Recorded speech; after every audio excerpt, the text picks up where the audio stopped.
make it. They want me to do something that could make sense. They hate when I keep dreaming I'll be famous, but I don't give a fuck, I'ma keep chasing.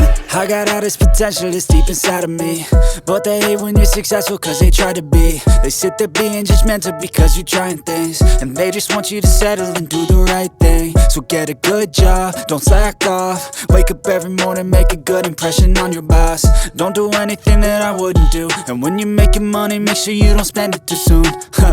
Fuck that, I'll do what I wanna do. I got a different path from everyone, and that includes you. Who are you to tell me how to live life? In these times it feels like nobody's right, yeah. So I'ma figure out what else we succeed, and then invest all of my time into that and proceed.